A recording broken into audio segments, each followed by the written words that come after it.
നിലവിൽ പാൽ വില വർദ്ധിപ്പിക്കില്ലെന്ന് മിൽമ ചെയർമാൻ കെ.എസ്. മണി.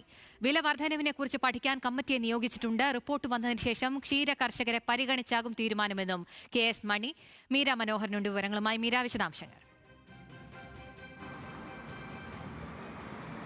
അഖില, നിലവിൽ ഓണം ഉൾപ്പെടെ അടുത്തിരിക്കുന്ന സാഹചര്യത്തിൽ എന്തായാലും മിൽമ പാൽ വില വർധനവ് ഉണ്ടാകില്ല എന്നാണ് മിൽമയുടെ ചെയർമാനായിട്ടുള്ള കെ.എസ്. മണി തന്നെ പറയുന്നത്. എന്തായാലും ഇന്ന് അവരുടെ ബോർഡ് യോഗമുണ്ടായിരുന്നു. യോഗത്തിലാണ് നിലവിലുള്ള അവസ്ഥയിൽ ഈ പാൽ വില വർധനവ് ഉണ്ടാകില്ല എന്ന തീരുമാനത്തിൽ എത്തിയിട്ടുള്ളത്. എന്തായാലും ഇത് കഴിഞ്ഞ് 15-ാം തീയതി മറ്റൊരു യോഗം കൂടി നടക്കുന്നുണ്ട്. ആ യോഗത്തിൽ കർഷകരുടെ ആവശ്യം കൂടി പരിഗണിച്ചുകൊണ്ട് ഒരു തീരുമാനത്തിൽ എത്തുമെന്നും അദ്ദേഹം സൂചിപ്പിക്കുന്നുണ്ട്. അതായത് നിലവിൽ ഈ വില വർധനവ് പഠിക്കാനായി ഒരു കമ്മിറ്റിയെ നിയോഗിച്ചിട്ടുണ്ട്. ആ കമ്മിറ്റിയുടെ അന്തിമ റിപ്പോർട്ട് ഇതുവരെ ലഭിച്ചിട്ടില്ല.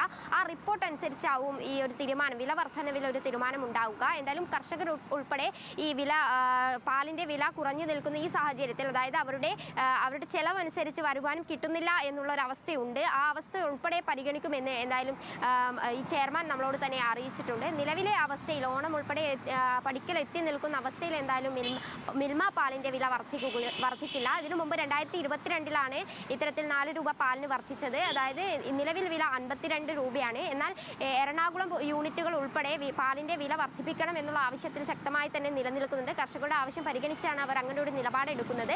അത്തരത്തിൽ എറണാകുളം യൂണിറ്റ് ഉൾപ്പെടെ 10 രൂപ വർദ്ധിപ്പിക്കണം എന്നാണ് ആവശ്യപ്പെട്ടിട്ടുള്ളത്. നിലവിലുള്ള സാഹചര്യത്തിൽ എന്തായാലും മിൽമ പാലിന്റെ വില വർധനവ് ഉണ്ടാവില്ല. അതിനുശേഷം ഈ 15-ാം തീയതി ചേരുന്ന ബോർഡ് യോഗത്തിലായിരിക്കും ഈ റിപ്പോർട്ട് പഠനത്തിന് ഏർപ്പെടുത്തിയിട്ടുള്ള വിദഗ്ധ സമിതിയുടെ റിപ്പോർട്ട് കൂടി വന്നതിന് ശേഷമായിരിക്കും ഇതിൽ അന്തിമമായൊരു തീരുമാനം ഉണ്ടാക്കുക. ആ തീരുമാനം എന്തായാലും ക്ഷീര കർഷകരുടെ ആവശ്യം കൂടി പരിഗണിച്ചായിരിക്കും എന്നുള്ളതാണ്. അഖില.